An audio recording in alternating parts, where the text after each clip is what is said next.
I don't know why I make panoramas, because this is a little better.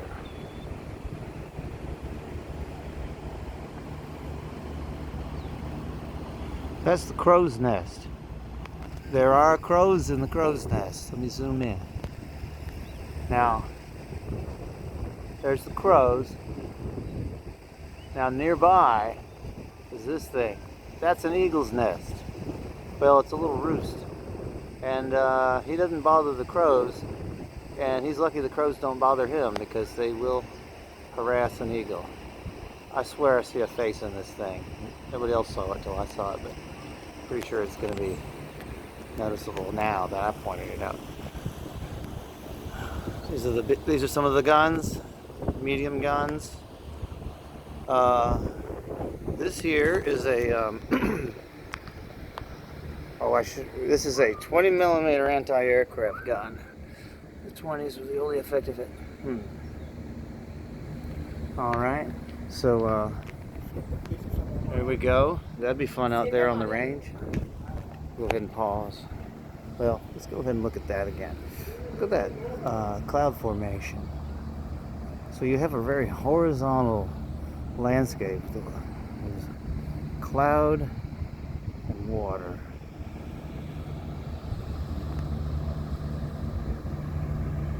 And once again, the mystery of Goat Island. Why does it look like an alligator? Inside the 16-inch rifle turret. I like how they call it a rifle and not a cannon. This is the view of downtown Mobile.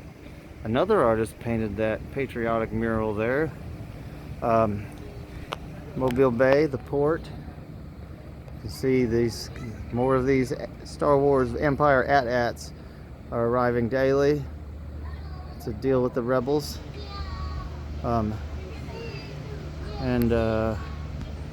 That seems to be one of the bullets. Woo! It's taller than most people. More of these guns. It just clearly looks like a figure to me. I see eyes, I see shoulders, I see armored head. So it is in a berthing. It's actually sitting in the mud. And this water is separate from the bay by a wall. And so it is basically a hatchery for tons of fish. Here's the tour entrance. As you can see, there's lots of other vehicles that have been acquired, some donated, including Jimmy Buffett's seaplane, just a day before he moved on. That one's in my mural. You'll recognize it in a second. I think that guy is too. There's just a ton of these tanks, and there's a grove. Nice little gift shop, restaurant. Not too shabby. Stevie's Kitchen. That over there is the so that's where the aircraft are in, that hangar. And I'll show you through to the mural now.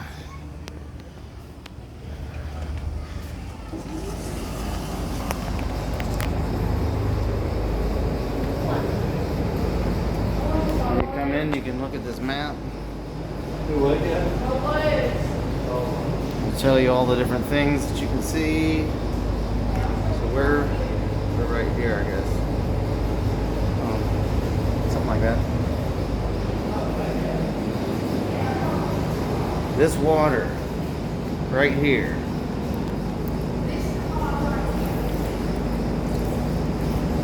is the coldest, cleanest water I've ever drank. It's from a 44,000 gallon desalinating high-tech tank from 1941. There are nations who don't even have that much clean water right now. And so here we are. I guess we'll leave the door open. Everybody wants to see it. I don't like to deprive people their curiosity. So as soon as we walk in, Here's the totality of the thing. I have to put the lock down. As soon as we in, there's a mess, but that's the main view. And that's the South Pacific Islands, Kiribati Nation. Some of this is things that happened during the Pacific Campaign. Some of this will actually be covered up. That ghost tank is where a kids learning center kiosk touch screen is going to be, but I filled the space anyway. A little more work to do here, some details, but the main thrust of it is pretty much there. I'm going to work on special details tonight. I did a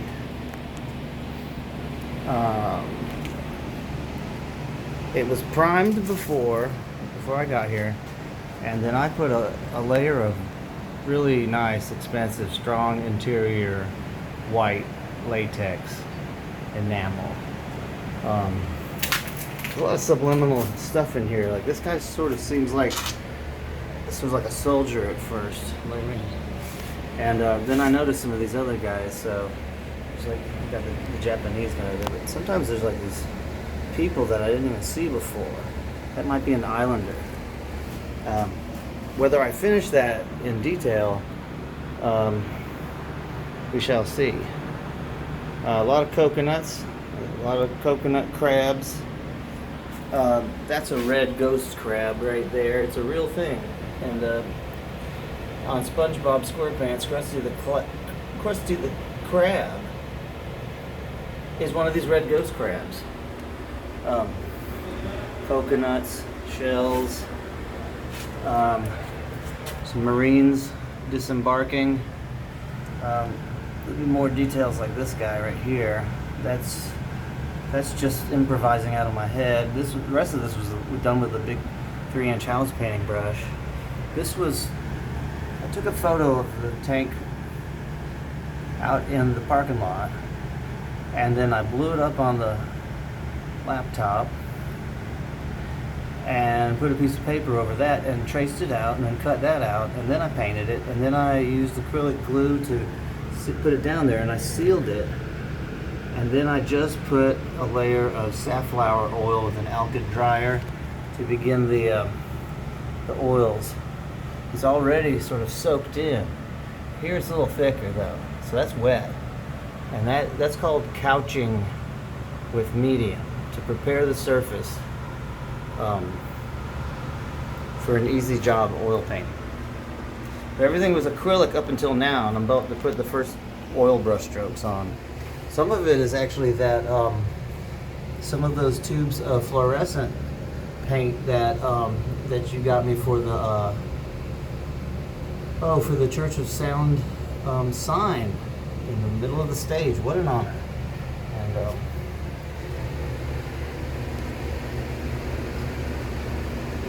okay, so using that technique, we can get details like this without struggling too much with things like proportion and drawing and all that. So that's some kind of a seabird. Another one is there's that plane I mentioned, and a few details, windows and a number, CN. There's that coconut crab I was telling you about. Now these things the Marines would wake up on this island, and not only were they facing the horror of fighting Japanese, but some of them would wake up and there would be a crab on their chest, and they were looking for the head, because the coconut, it kind of resembles a human head, or the other way around. So, more crabs are coming out of the ocean. This orca is being covered up by another touch screen, but it'll always be there. So I'm real happy with this technique of the clouds. I'm real happy with that. I even went so far as to use some of this glitter. I think that also was from the Church of Sound project. I put some of the glitter on the ceiling. We're going to have a constellation up here, and nebulas and that kind of thing, you know? And we're gonna check out that night sky. And we're coming down into this other zone. I'm still working out some of the details, but the main thrust of it is there. Now, see, I don't know what that is. I don't know what that is yet. But that sword is pretty much floating off the wall. Some kind of a katana, Japanese katana, I think. But a little gesture of peace right here. And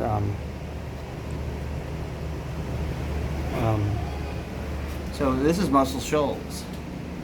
This is upriver, so the horizon line is up. It's going further down, Mobile, and further this way, the drum is the submarine in Mobile Bay. And these are some jellyfish that occur in my art occasionally. And once again, Goat Island, I think, or an island like it. And these are all improvised clouds, kind of a Bob Ross thingy. Brittany says she thinks she sees a mermaid here if you look at it at a certain angle. So I'm studying it, and it's going to be a portrait. Oh, this is fun. Under the waters of the Mobile Delta, I don't know about these jellyfish, but that's more of a signature mark. But this guy, this manatee, really just came out of his own. It just appeared in the paint, and I like to follow the improvisation of that. This was given to a good friend of mine, Dory. Hey, Dory. And so was this. So was this sword. Hey, Scotty. I used the sword to help me get some accuracy on that blade.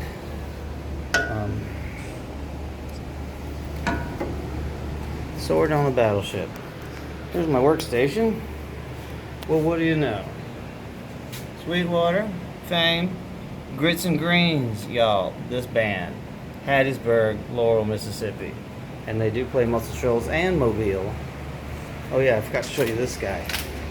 Some kind of sniper over there in that bush.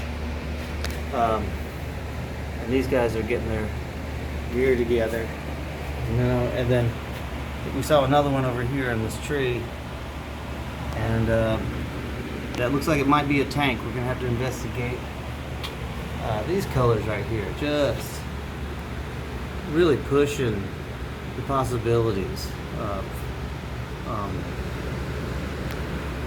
nature and light and distant sky.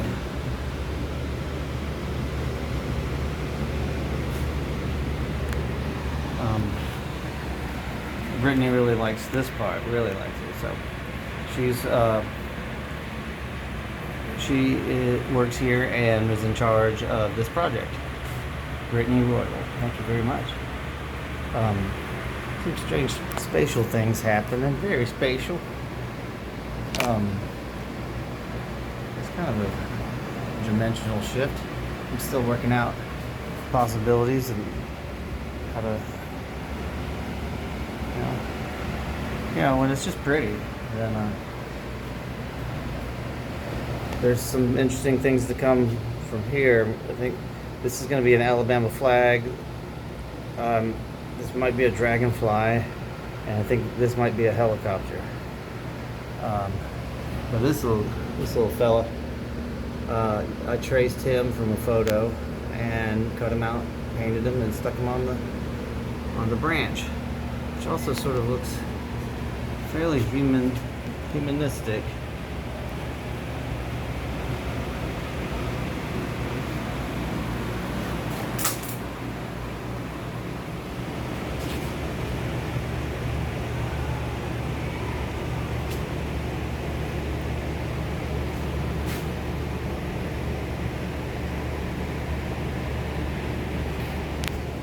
So some of these sea turtles are popping out.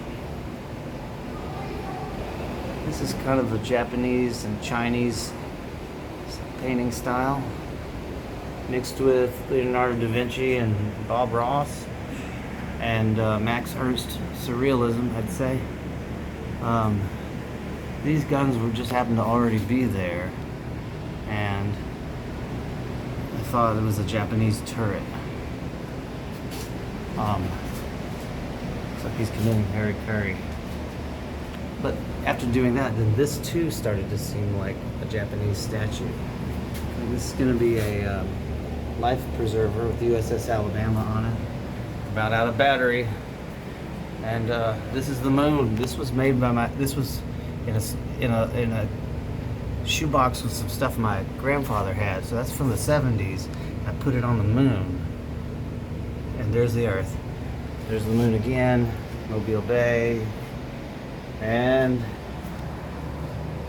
this guy just appeared. I thought he was going to be a plane, then he became a turtle, then he became some kind of eagle man. And then these are the people of One Fire, the people of the Southeast Indian tribes.